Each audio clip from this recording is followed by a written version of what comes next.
When you are able to speak fluently and beautifully, it is cool, it is great, and people think that you are a foreigner, you look like a foreigner, which is great. Assalomu alaykum. Bugun biz Sobir Abdulla, ya'ni Urgutda IELTS Speakingdan birinchi 9 olgan o'quvchi bilan gaplashamiz. Mana ustoz, siz IELTS Speakingdan 9 ball olgansiz. Endi bizga speakingning muhimligi haqida gapirsangiz. Speaking muhim. Speaking is important. It's very important, right? If you are a teacher, it is your main tool to communicate with your students, to give them some feedback, to deliver them your information. Speaking is absolutely important, right? And when you are able to speak fluently and beautifully, it is cool, it is great, and people think that you are a foreigner, you look like a foreigner, which is great. Englishda tiniq gapirsangiz, chiroyli gapirsangiz, chetdan qaraganda siz bir chet ellikdek ko'rinasiz. Bu juda bir nima deydi, chiroyli ko'rinadi. Englishda tiniq gapirsangiz, chiroyli gapirsangiz, chetdan qaraganda siz bir chet ellikdek ko'rinasiz. Bu juda bir nima deydi, chiroyli ko'rinadi. In addition to that, I'd like to tell you that speaking can't be done independently. You can do reading independently. You can improve your listening independently. But for improving your speaking, you need a teacher who is able to evaluate your pronunciation, your vocabulary and grammar, and give you some feedback, right? You need a good teacher. Speaking uchun albatta bir ustoz bo'lgani yaxshi, chunki sizni tinglaydigan, sizni baholaydigan va sizga qanday bir reaksiya beradigan bir inson kerak. Reading, listening, bular mustaqil ravishda ham yaxshilansa bo'ladi, chunki kitoblar bor, javoblari bor. But for speaking, you need a teacher. You need somebody who is going to listen to you and who is going to correct you if you make some mistakes, any mistakes, and who can just evaluate your pronunciation, grammar, and vocabulary, right? And today I'm going to speak about speaking on the phone, right?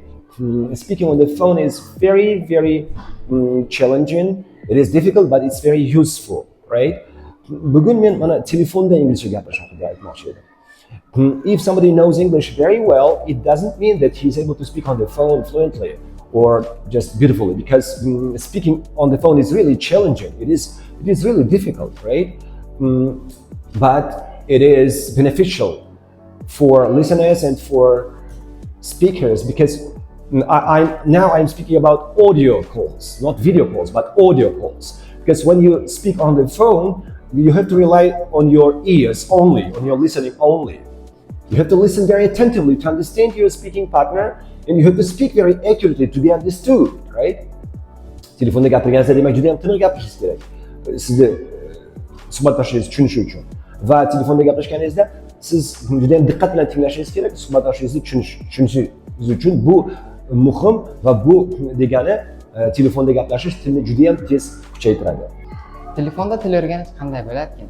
And in addition to that, I'd like to tell you about the powerful speaking on the phone. When you speak on the phone, you can't see your speaking partner. Again, I'm speaking about audio calls, right? Which means you can't just rely on his body language. You can't see his body language, his gestures, his face expression, his body movements, which means you have to listen very, very carefully and attentively, right? And it means that speaking on the phone is challenging, but as I said before, it is really powerful and useful.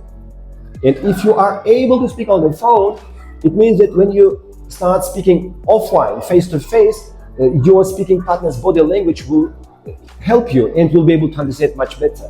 Men hozir bu yerda mana bu telefonda gaplashish nihoyatda qulay ekanligini gapiryapmanki, demak telefonda gaplashish ancha-muncha qiyin, chunki siz suhbatdoshingizni tana harakatlarini ko'rmaysiz, uning imo ishoralarini ko'rmaysiz, uning yuz ifodasini ko'rmaysiz. Bu esa albatta muloqotni qiyinlashtirib qo'yadi. Lekin bunaqa muloqot foydali, chunki siz listening, ya'ni diqqat bilan tinglashingiz kerak suhbatdoshni tushunish uchun va juda tiniq gapirishingiz kerak sizni suhbatdoshingiz sizni tushunishi uchun. Shuning uchun telefonda tilni juda ham yaxshi, speakingni juda ham tez va yaxshi o'rgansa bo'ladi.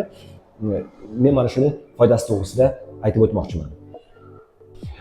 You see, I usually give lessons on the phone, which is really convenient for my students and for me, because you don't have to go somewhere, you don't have to spend money for transportation.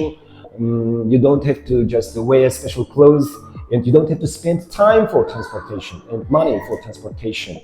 And you can just have those classes, classes on the phone, not online, but on the phone. We need just phone call and audio call and maybe Telegram, right? With the help of Telegram and phone calls, speaking can be just boosted, can be improved very quickly and very intensively. And it is really convenient, very simple and convenient tool to improve anybody's speaking. It can be done just anywhere, anytime, with anybody, right? And in the description below, I'll give you my phone numbers, right? In the description below, I will give you my phone numbers and you can give me a call. You can phone me and ask me any other questions about my lessons on the phone. And I'm ready to tell you everything about it, right? Demak, quyida men o'zimni telefon raqamlarimni berib o'taman. Telefonda darslar beraman. Juda ham bu qulay, bu ham studentlar uchun ham o'qituvchi uchun ham, chunki hech qanday bir xona kerak emas, transport qilgan joyga borib o'tirish kerak yo'q va har qanday joyda har kim istalgan paytda demak chiqishi mumkin. Men o'sha telefonda demak darslar beraman. Men audio chaqiruvlar, audio call haqida gapiryapman, video emas. Ya'ni internetda kerak yo'q. Telegram bo'lsa yaxshi, Telegramdan ham bir ikkita голосовой сообщение, ya'ni ovozli xabarlar jo'natib qo'yaman. Tak mana to'liq hamma narsa telefonda qilinsa bo'ladi. Demak, siz izohda berilgan telefon raqamlari orqali ustoz bilan bog'lanib, speaking kursini olib, o'z speaking darajangizni oshirishingiz mumkin.